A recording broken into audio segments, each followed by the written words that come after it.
Din yan, talagang yun. So ibig sabihin, lahat sakop nyo sa Honda?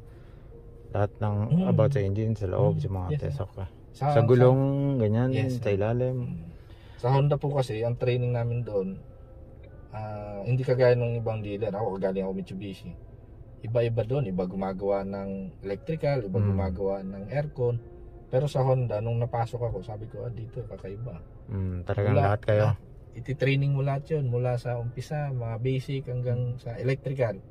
Ganda. Dadaanan mo lahat yun, pati aircon. At least parang dagdagan na sa inyo, no? Kung sakaling hindi mo pa alam yung ganito, di ba? Yes, dagdagan.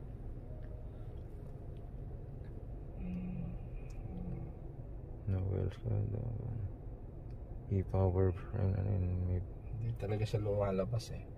Okay. Sir, titikin ko lang yung gulong mo. Okay, sige. Kung accurate niya ito. Ituturo ko rin sa